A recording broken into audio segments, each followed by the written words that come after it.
The 18 Strong Podcast, episode number 150 with Matt Unthank from Crossover Symmetry. But when we look at the performance demands of the shoulder, when we look at creating something functional, it doesn't stop at the rotator cuff. It really stops, or it's really this combination of the scapula, which really creates the foundation of shoulder movement. Then that rotator cuff strength becomes very important. Welcome to the 18 Strong Podcast, where you get direct access to the world's greatest experts on training harder, practicing smarter, and playing better golf. Now, here's your host, Jeff Pellizzero. Hey, what's up? Welcome to the 18 Strong Podcast, where it's our mission to connect you with some of the greatest coaches and professionals in and out of the world of golf to help you get stronger both on and off the course. And this week, we have Matt Unthank from Crossover Symmetry. We'll go into detail on what Crossover Symmetry actually is in the episode, but basically think of it as an all-in-one system. It's an elastic band system that is geared for prepping your shoulders on a daily basis, weekly basis to first just get you stronger, get you out of pain, help prevent injury, and really just get your muscles activated and ready to go for whatever activity it is that you do on a regular basis. So obviously for us, it's golf that we're talking about, but these guys work with professional athletes in the baseball realm. They work with a lot of CrossFit athletes, and you're going to see they're going into a lot of different other athletic arenas and working with individuals because they've realized, or I would say the populations in these sports have realized how important shoulder and scapular control and strength are in preventing injury, but also in enhancing performance. Matt is the director of training and education at Crossover Symmetry, where he's helped the company grow from just more of a baseball arm care program into kind of an all-encompassing shoulder health and performance company. He got his Master's of Science in Exercise and Physiology at Texas Christian University, and he's got a pretty diverse background in human physiology, sports performance, and exercise science as it relates to prevention of chronic disease, which is interesting in how that all ties into what they're doing with the Crossover Symmetry program. Matt's also a certified strength and conditioning specialist and is a CrossFit Level 1 coach. So he talks a little bit about how this all kind of started him getting involved from doing some of the CrossFit exercises and having some shoulder issues and putting so much stress there that he wanted to find a solution, and that's what kind of led him to Crossover Symmetry. So we all realize that in golf, there's kind of three big areas that I find, especially working with individuals that are really prone to injury, and that's the shoulders, that's the hips, that's the back, or those are some of the underlying causes of some of the different areas. If those things aren't working well, then we're going to run into some issues. And so we know that the shoulders are important. So in this episode, Matt really helps walk us through why certain things are so crucial to have in our program and why activating your shoulders before a round of golf can be critical to not just being warmed up, but really actually creating better firing patterns and movement patterns, and not even just for your golf and your rounds, but also just on a daily basis and your posture in general. And we also discuss how it's not always just the strength component that is the big factor, but often the motor control. So your brain being able to tell your muscles what to do, when to do it is very key in this whole scheme of things. And so if you don't practice some of these different movements or activate in certain ways on a regular basis, you don't develop that motor control pattern. And then, of course, we talk about shoulder pain, some of the common causes of it, some of the fixes of it, what we can do, and what these guys have done with Crossover Symmetry and what plans and programs they've created to help people get over that shoulder pain and how to fix that. So the Crossover Symmetry system is something that is really starting to work its way into the world of golf, and you're going to hear about some partnerships that these guys have working with some tour professionals and other fitness professionals in this realm and in the world of golf and fitness. I'm really excited to introduce you guys to Matt and the whole Crossover Symmetry system. All right, before we jump into the episode, let's take a quick second to thank our sponsor for today's episode, which is the PGA Tour mobile app. As you know, this is one of my favorite and biggest go-to apps, especially on the weekends when the tour players are playing and I've got a busy schedule doing other things, either with the family or traveling or whatever it might be. It's always a way to keep up to date on what's going on, scores, highlights, everything that the app has right there in your fingertips. You can get on the on-course layouts. You can see where guys are hitting the ball. You can see where they got into trouble. You can see live time who's doing what. It's been fantastic to help keep up to date on a weekly basis with what's going on tour. So if you don't have the PGA Tour mobile app, it's free to get. You can get it for your iPhone, your Android, your BlackBerry, whatever it is. Go to your respective app store and you can get the PGA Tour mobile app. You can also find it at pgatour.com and get the details on how to get it onto your phone. All right, let's figure out how we can bulletproof our shoulders to play some better golf with Matt Unthank from Crossover Symmetry. Matt, welcome to the 18 Strong podcast. Thanks for coming on the show, man. Yeah, Jeff, it's good to be here. So we obviously know as golfers and as coaches in the golf world and just working with athletes that, especially when guys are on the course, some of the biggest areas that they struggle with are the shoulders, the hips, and the back. And so, we wanted to, here at 18 Strong, our mission is basically bring on people that can educate us, can provide tools for us, and give us more information so we can be stronger on the course, physically, mentally, whatever. And so when I was talking to a couple buddies of mine, one of them being Jeff Ritter, who you guys obviously know, Jeff recommended, getting in touch with you guys to talk about the shoulders. So that's kind of your bread and butter at Crossover Symmetry is the shoulder. So we wanted to bring you on, and we're just going to kind of dive into everything shoulder related. We're going to dive into your program. But first, give the listeners a little background just on you, and then we'll kind of touch on how Crossover even became a thing. I personally, I grew up playing soccer, dabbled in cycling a bit. So the shoulder actually was never really a specialty of mine or even an interest. I was really more of a physiology guy, really into, the aerobic output and that side of things. But I got my undergrad at Texas A&M in exercise physiology, and then went on and got a master's degree at TCU, Fort Worth, in exercise physiology as well. And again, a lot of what I did was not, strength and conditioning based, but it was much more physiology based. My graduate research was in the field of looking at low systemic inflammation and how exercise could actually make people healthier and live longer through decreasing inflammation in the body. And so, but always like kind of on the side thing, this sports performance, strength and conditioning has always been a huge interest and passion of mine, and just kept pursuing the exercise physiology thing, not really knowing where I was going to go with it. And personal training was always just a job for me, and until I found my real niche. But anyway, after grad school, moved out here to Colorado, and I really fell in love with the CrossFit thing, the high intensity interval training, the Olympic weightlifting aspect of it, the competitive aspect and community always really intrigued me about it. And I've been coaching CrossFit the last 5 years. And I know CrossFit gets a bad name sometimes for just being reckless and just going in there to attack weights. And maybe it is because I started having some shoulder issues. So in trying to kill some weights, I started to really piss my shoulder off. I worked on mobility, and I thought, man, this is not going to go away. And then through chance, I found this Crossover Symmetry program, and we'll talk a bit about its background here in a second. But I started using it, and it fixed my shoulder problems. And then I realized it wasn't a mobility issue; it was actually a stability issue.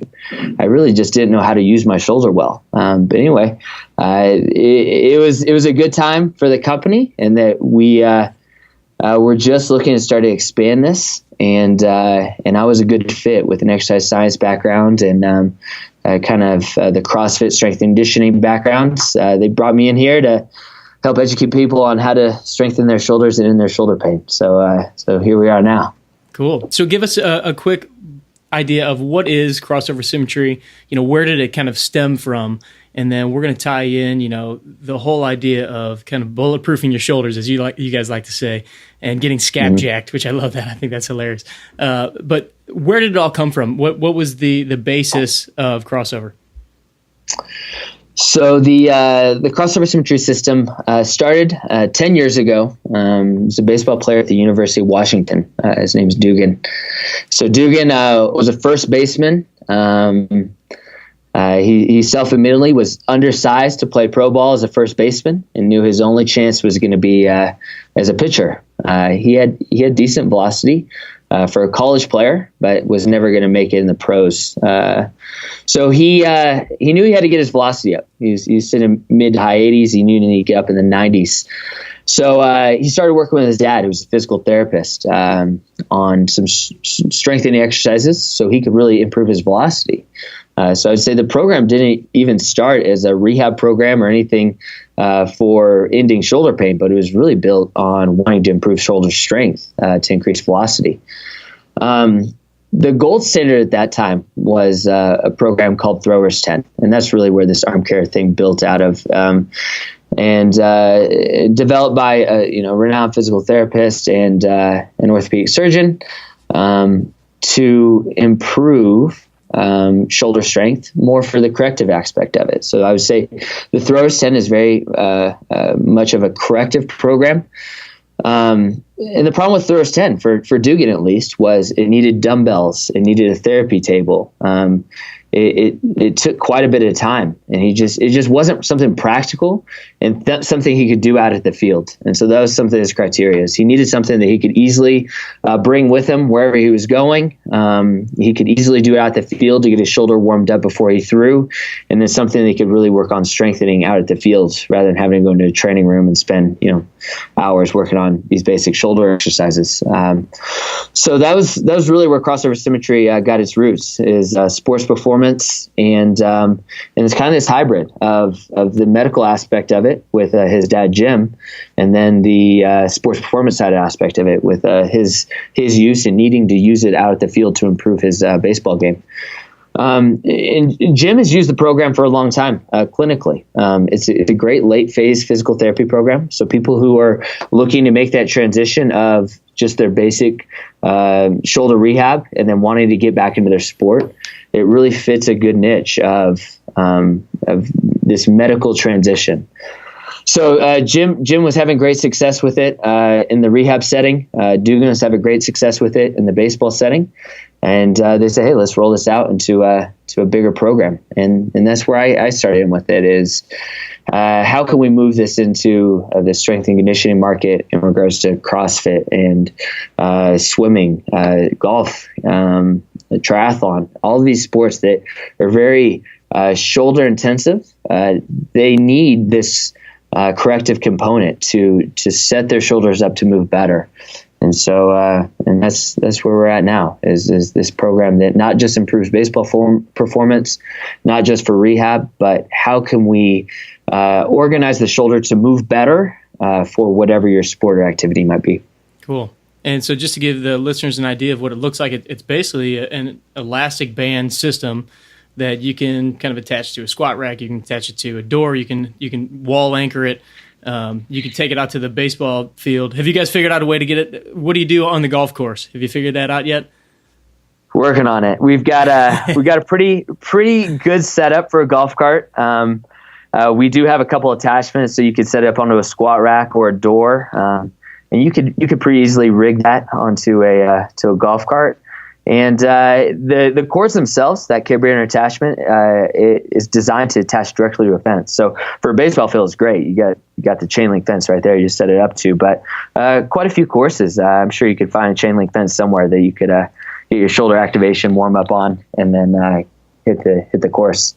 Perfect. Yeah, I know you guys are working on several things in the golf market with our buddies down at Amp Golf Fitness, Damon Goddard and those guys. So I'm sure something will be figured out for sure, as far as doing something right there on the course. So let's talk about the shoulders though. Why is the shoulder program so important, and what are some of the kind of the common misconceptions that we've believed for a while as far as maybe rehabbing or getting the shoulder stronger, that you guys have kind of have a different way of looking at it when you look at all of your different athletes?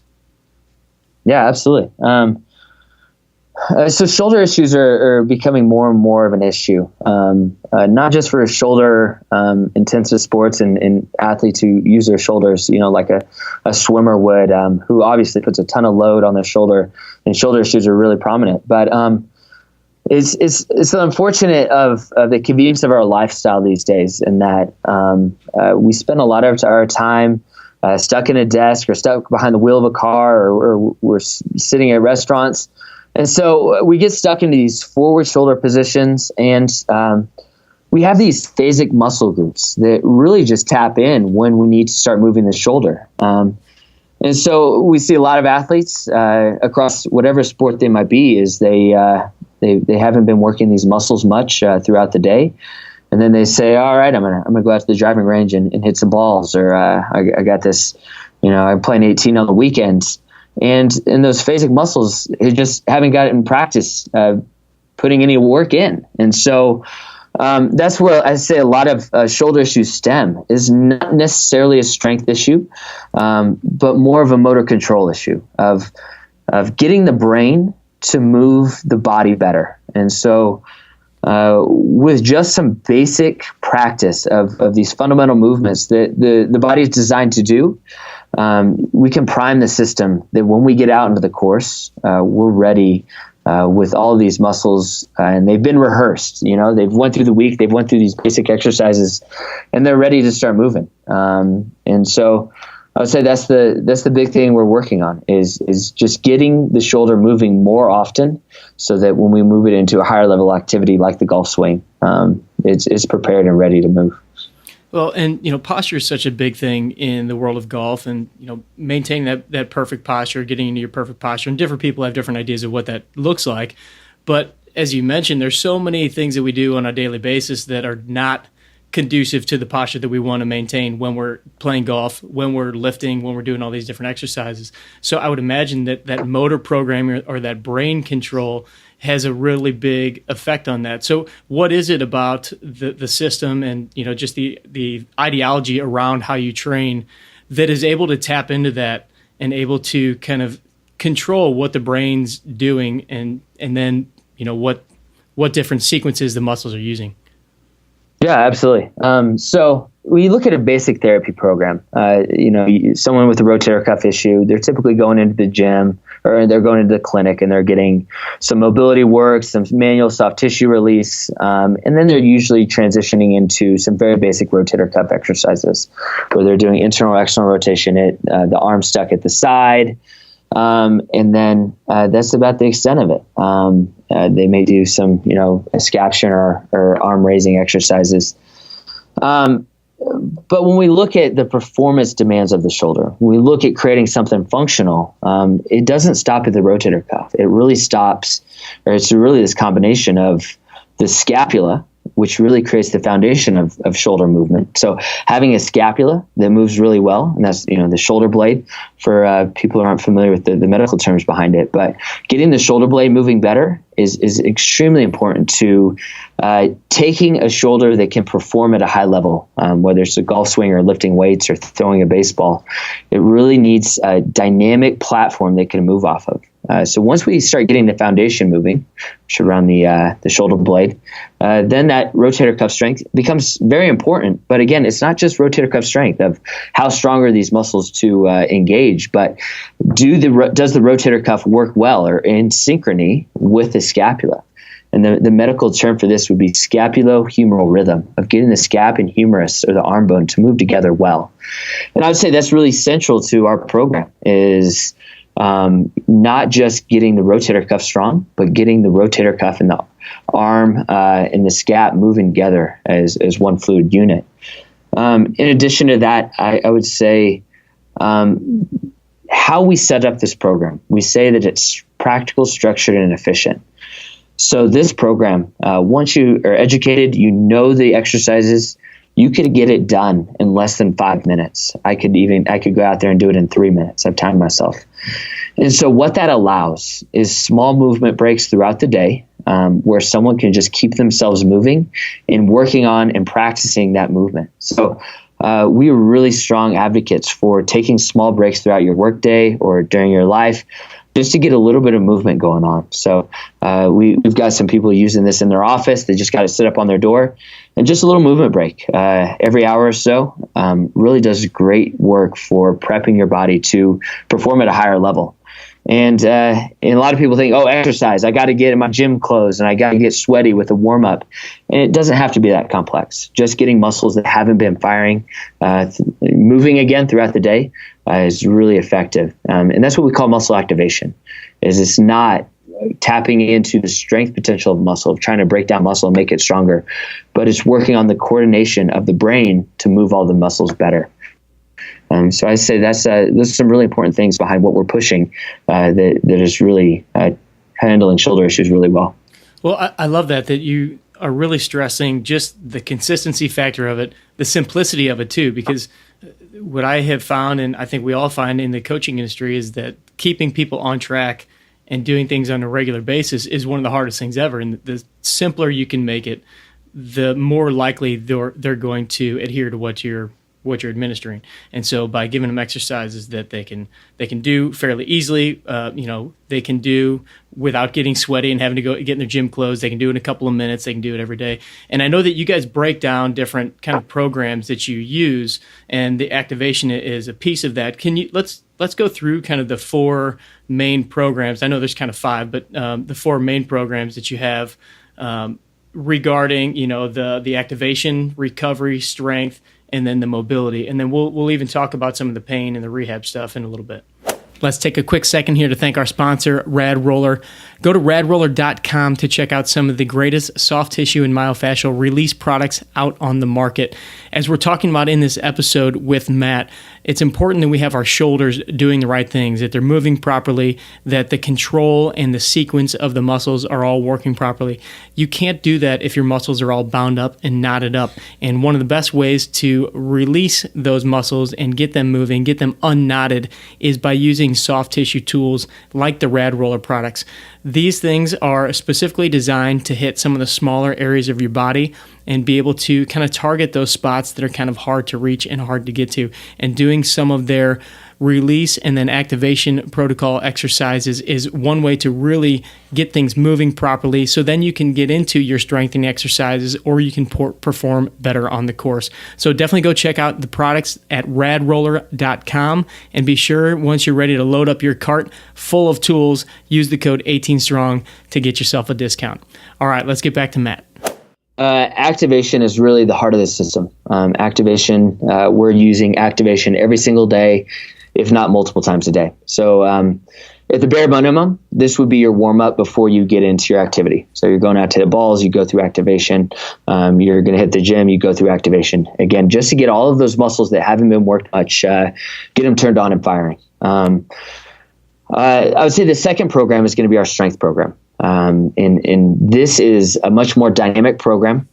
It's really about challenging the muscles around the shoulder blade and the rotator cuff to maintain stability as we move the shoulder through ranges of motion. And we would apply this very similar to what we do for a workout program in the gym, and that we would do this 2 to 3 times a week as accessory work to tap into the strength of those smaller stabilizers.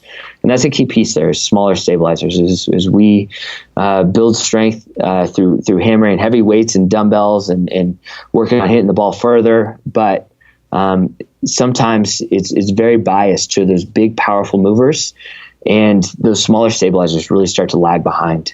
So this is a very simple 5-minute strength program that again, we tap into 2-3 times a week to really keep those smaller stabilizers working at max capacity so they can keep up with those bigger movers as they grow.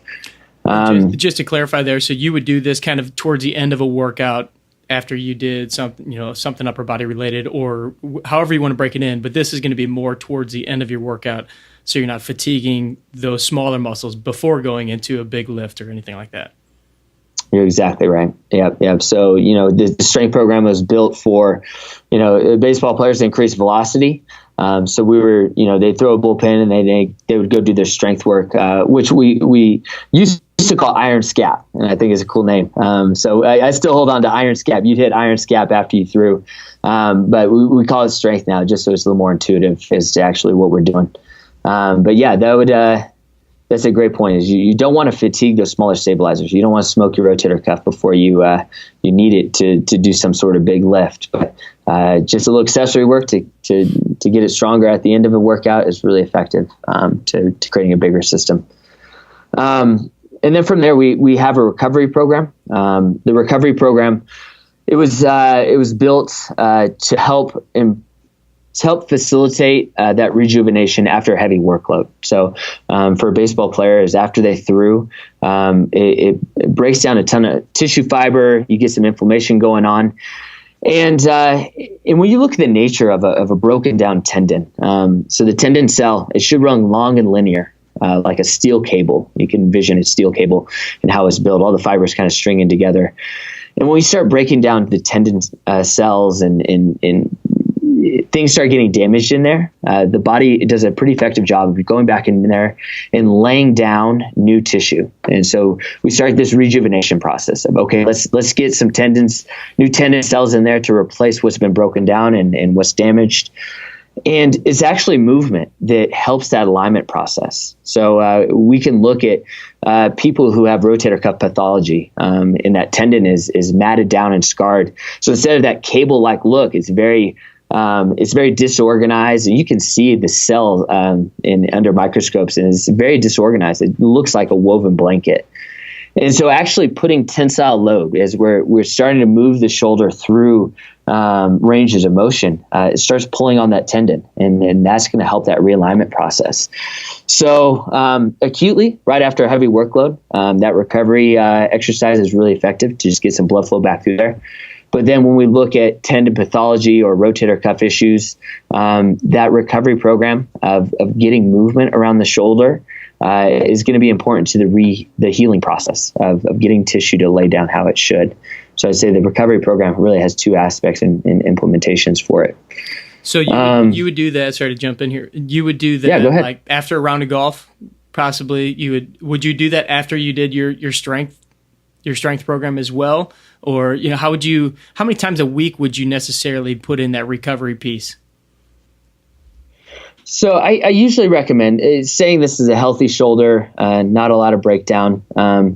I would typically recommend that the recovery program is used after those heavy workloads. So, a round of golf, I certainly wouldn't say don't do it. It wouldn't be contraindicated there. But, you've been out on the course for 3 hours and to go throw in some rotator cuff work afterwards, it's probably not the most practical thing. I'm probably, trying to go to the clubhouse for a drink. But I would say after maybe a longer session at the range where you put a lot of volume in and you've really put some work behind the shoulder, I think that's probably the perfect time to implement that. And again, I certainly wouldn't say it's contraindicated. I wouldn't say don't do it. But after our strength program, I would say you're probably good there. The strength program does a pretty good job of, again, putting time under tension, so getting some blood flow through there, and then also helping to add some realignment to those broken down tissues. But I think I would probably alternate if I was going to do anything. So one day post-workout, I would focus more on my strength program, and the next day I would focus more on the recovery program. So that's and the science behind that is for Achilles tendon pathology. So issues with the Achilles tendon, eccentrics, which is what the recovery program actually is. Of instead of just going through the movement and flowing through movement, you actually do a really slow return back to the start position.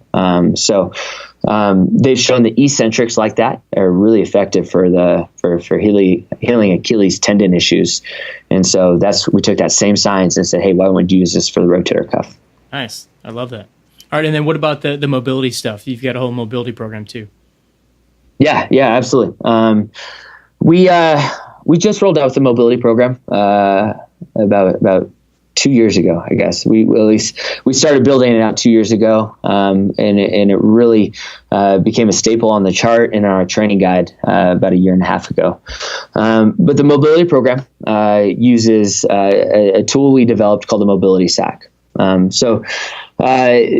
rolling, mashing tight tissues on with lacrosse balls and things like that have definitely become more popular as we start understanding the issues behind mobility. It's not just shortened and tight tissues, but there's other things that are going to affect why a muscle might be tight. And a lot of, you had Kelly Starrett on your podcast, I don't know how many sessions ago, but he's really been a pioneer in getting this into the masses.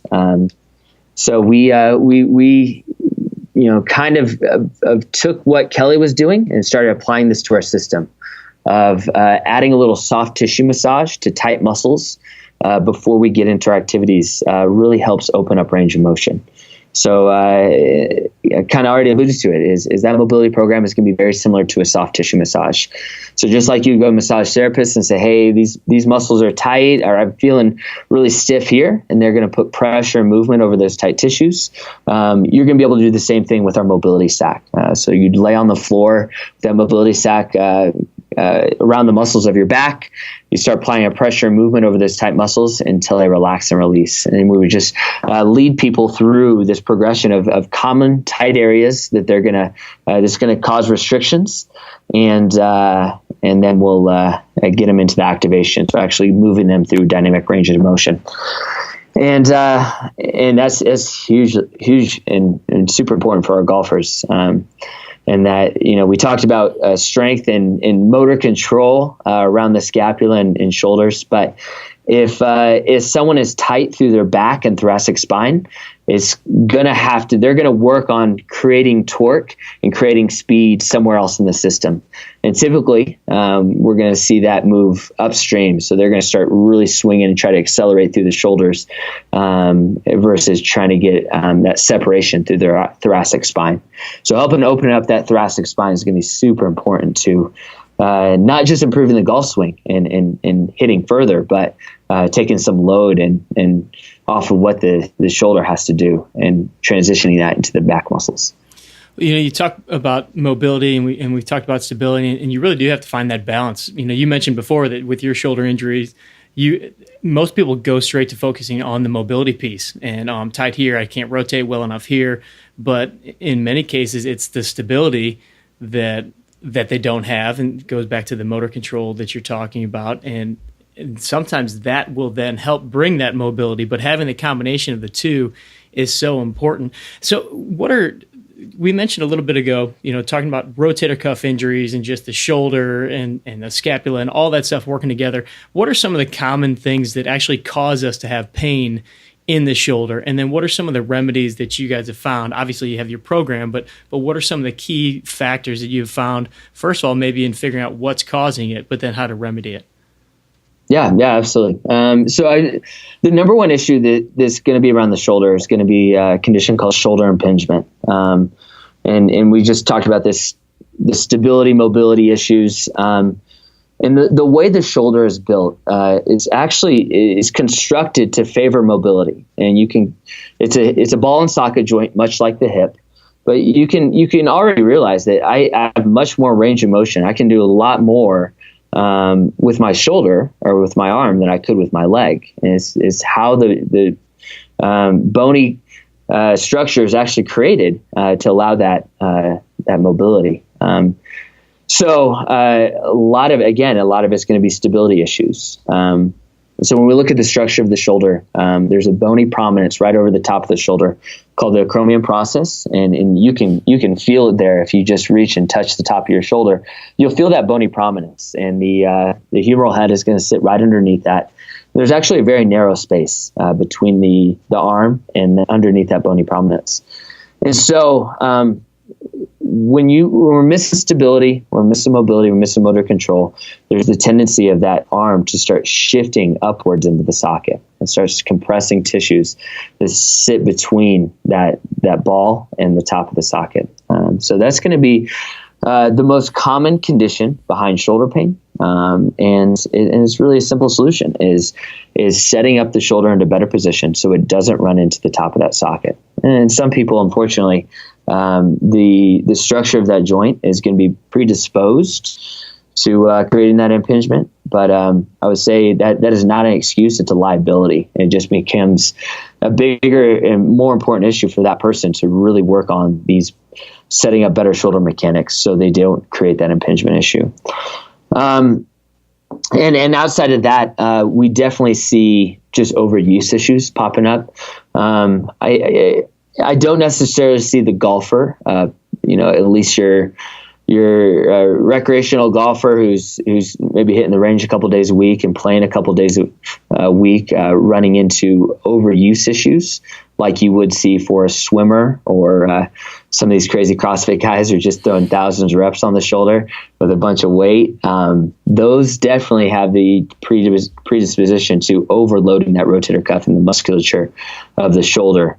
But I would say for most golfers, they're probably running into some sort of shoulder impingement issue that's causing that rotator cuff to be compressed in the top of the socket. And the last thing is inside that shoulder, there's a structure called the labrum. The labrum is a static structure. It's not made of muscle. It's made of cartilage. And it kind of creates a soft structure for the arm bone to sit on top of. In addition to that, it kind of creates a suction-like effect where it does a little bit into holding that shoulder into socket. And over time, through whatever, it could be, your baseball background or your history growing up, and you could have had just a fall that cranked that arm in a funny position, but we can get damage to that labrum. And when that labrum starts fraying, it can cause instability issues. So the labrum itself could cause pain issues, but then also an injury to the labrum could cause instability issues to lead to rotator cuff issues. So, and a lot of people, the labrum does a pretty poor job, if any job at all, of repairing itself. So a lot of people think, the torn labrum, I've got to get surgery. This is my only option. That's actually not the case, in that we said that the labrum was a static structure, meaning it's not made of muscle. It's just a soft pillow-like thing that sits in there. And by strengthening the musculature around that, we can actually buffer out a lot of labrum issues. Using the example of baseball itself, there's studies that show like 80% of Major League baseball pitchers have some sort of labral pathology. And largely, they're asymptomatic. So they have no idea they have labrum issues going on. It's because the structure around it is so strong. The musculature that supports that joint can really buffer out that labrum issue. So torn labrum is not a death sentence for a trip to the operating room. We can do a lot of work to buffer those issues out. Yeah, and I think that's an important point because so many people are so quick to look into the surgical option. And once you go in anywhere in your body, you never know what's going to happen when you come out of that. If they're putting anchors in or they're just going in to trim it up. Sometimes it sounds so simple. Oh, we're just going to go in and clean it up in there. Well, when you go in, you're creating scar tissue by damaging something in there in the process. And so anything that you can do to stave off that surgical intervention and work on the strength is by all means the way to go first. What are some of the first things that you guys would do or recommend to somebody if they're starting to have a little bit of the nagging shoulder issues? Maybe not necessarily anything where it's a 6 out of 10 on a pain chart, but they're like, my shoulder just doesn't quite feel right, or in my backswing I feel a little twinge, or as I'm rotating through I'm feeling a little twinge. Where would you have them start? Yeah. So the first thing I would do is say, hey, back off of these activities that are causing your issues. And that's a big issue with people who, they've got their sport, they've got their passion, telling them to, hey, I'm going to need you to take a week off is really hard for people. And so that's my first thing, is saying, hey, back off that sport or activity. When a movement starts causing pain, around the shoulder, the brain does a pretty good job of trying to protect that shoulder. So it starts blocking down muscles that support and stabilize that joint. And so we have some pain going on. We say, it's just nagging a little bit. I'm going to push through. I'm going to go ahead and hit the course, whatever. And what's actually happened is the brain's saying, hey, we need to rest this thing. And so we get this muscular inhibition, which actually creates further instability, which creates further injury and progresses the pain cycle. And so that's the first key is starting to back it off on activities that are causing those issues. But it doesn't mean do nothing. As we already talked about how movement is going to be important to the healing process. And we also want to correct the underlying breakdown that's resulting in that shoulder issue. And that's where crossover symmetry comes into play is we can apply movement that doesn't provoke that pain. And so our program as prescribed would be great to jump into. But some people, they're going to start using our program and they're going to have pain with some movements. And what we do in our training is we show them how to modify movements so they can actually do something very similar. They can target and activate similar muscle groups without causing that pain response. And that's going to be the first step towards that healing process of getting movement going on around the shoulder. And then pair that with the lifestyle modification of basically not pissing it off, and we'll progress them through it. So we've developed what we call our 30-day shoulder fix. And so we started this with our CrossFit athletes, and CrossFit, they're the worst. Is they've got something bothering them in their shoulder or whatever body part it might be, and they take 2 or 3 days off, say, oh yeah, it's feeling a little bit better. Okay, I'm gonna jump back into it. I'm gonna do 100 dumbbell snatches, and then all of a sudden they're back in injury again. So we built out a program where it's 30 days, and basically we progress them through movement. And we start with very basic movement patterns, and we're actually working on building out a 30-day shoulder fix for golf right now. Nice. And so basically we for 1 week just work on your putting.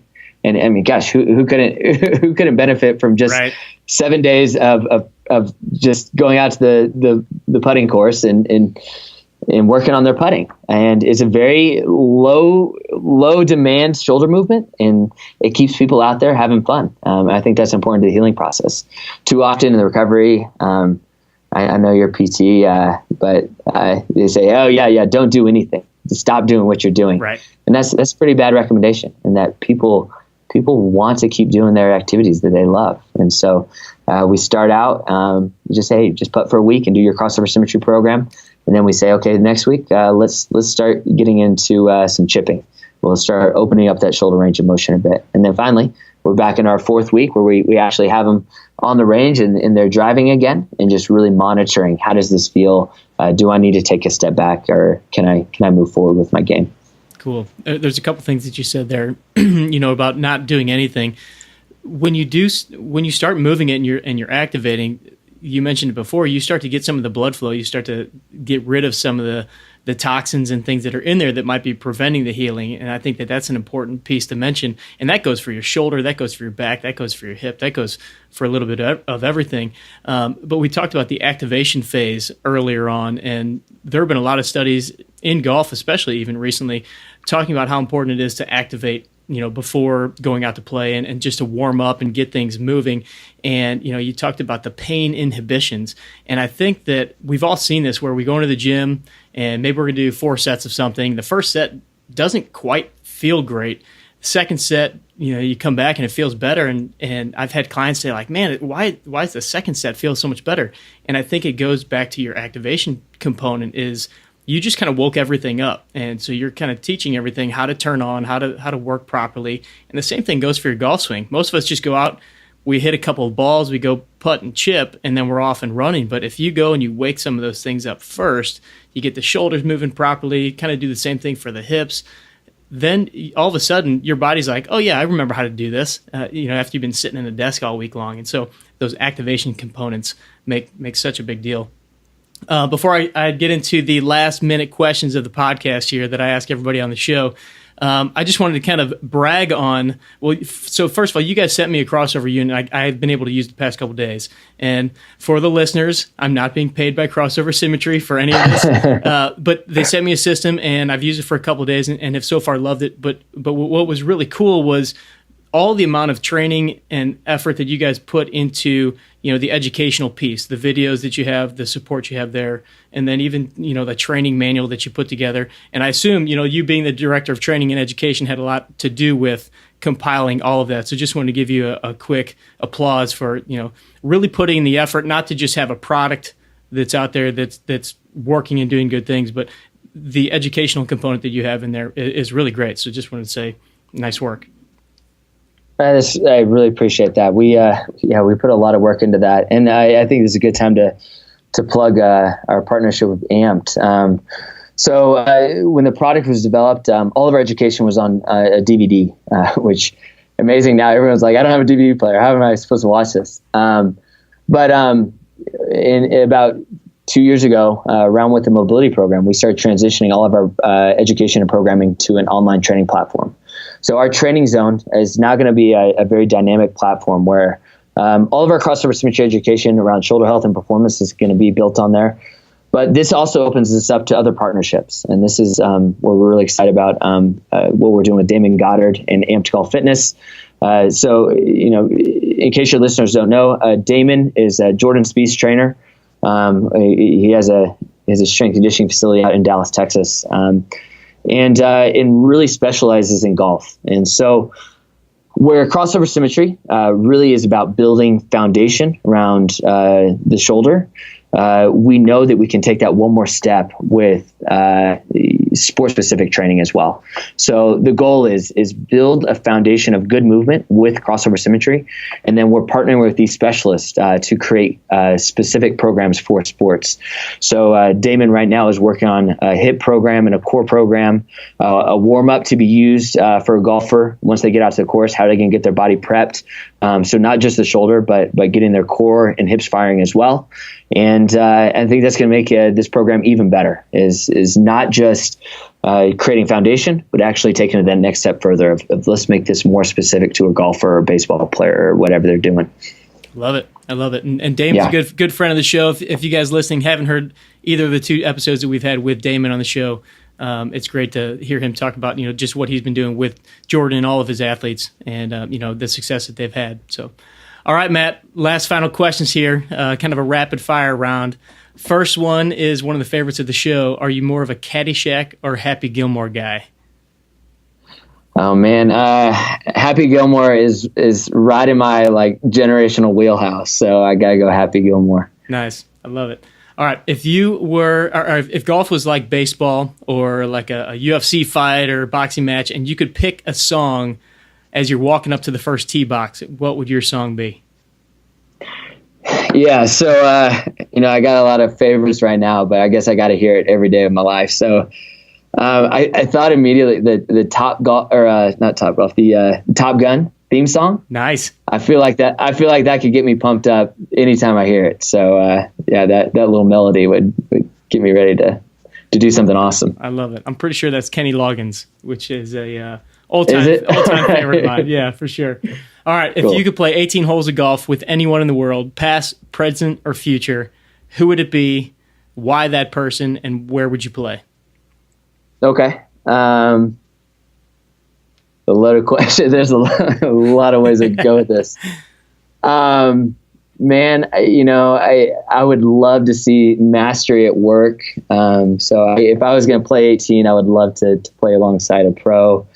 Right now, Jordan Spieth is my favorite player. I think he's incredibly humble and just such an awesome guy. And just kind of talking to Damon about him a bit, he definitely seems genuine. And so with the player alone, I think probably Augusta would be the easy answer. I'll be honest, I don't watch a ton of golf, but Masters weekend is usually my check out of life, and I watch some golf. So I guess that'd be my answer. Either that or Mark Cuban at putt putt would be could be a fun round. Very nice. Maybe take him to Top Golf or something. That'd be a good one. Yeah, right. Yeah, drink some beers with Mark and hit golf balls. That could be fun. 2 great answers. I don't think you can go wrong with Augusta National. Probably the most answered course on the show here. I'm sure. All right, man. So you guys are doing a ton of work with Crossover. What has you most excited moving on into the next couple of months, into the future, and what you guys have at stake? And then give the audience the last piece of advice. Yeah, so I love baseball. I'm a baseball fan, but I'm super excited about these new partnerships of moving it into these new sports, creating these partnerships and relationships with with these other experts in their fields. I'm super excited about building this training platform out into more sport specific training, into right now we got irons working with golf, obviously, but triathlon, swimming, just the general pain and rehab market of actually getting into some movement assessment and then providing some correctives to help people move better and feel better. So that's definitely where I'm most excited, is seeing this company grow into these new verticals and new partnerships going on. So that's definitely where I'm excited to see this going. Awesome. Any last piece of advice for the golfers listening to the show? Oh man. Start moving more. Take little movement breaks throughout the day. It doesn't have to be crazy, but just get out of your desk and go for walks and start getting your body fired up to do something awesome when you get out of your office. Excellent. Love it, man. I appreciate you coming on. Thanks for the time, and I'm sure we'll be hearing a lot more of Crossover Symmetry in the near future. I hope so. All right. Thanks for joining us on this episode of the 18 Strong podcast with Matt Unthank from Crossover Symmetry. If you want any more information on Matt or on the whole Crossover Symmetry system, you can go to 18strong.com/Matt-Unthank. You can also just look up episode number 150. You'll find all the information there. If you just want to go straight to the Crossover Symmetry website, just go to gocrossover.com. And you'll be able to find all the information you need to see the system, see what it looks like, get some of their training videos, and see how people are loving the product. I want to thank you for being here. I also want to thank our sponsors for today's episode, which is the PGA Tour mobile app, as well as Rad Roller, two big supporters of the show for a long time. Can't thank them enough. We wouldn't be here without our sponsors and supporters, and we wouldn't be here without you, the listener. We really appreciate all of your support. The ratings, reviews, and iTunes have been fantastic. And if you haven't had a chance to leave a rating or review, please go ahead and do that. That's the best way to get the word out on the show and to show people that the 18 Strong podcast exists. Of course, we always want you to join us in the conversation after the episodes over in our Facebook group, the 18 Strong Movement. Just look up the 18 Strong Movement over there on Facebook, request to join, and once you're approved, you're in the mix, you're part of the family, and you're ready to rock. All right, we'll catch up with you next week. Train hard, practice smart, and play better golf. Thanks for listening to the 18 Strong podcast at www.18strong.com. And remember, train hard, practice smart, and play better golf.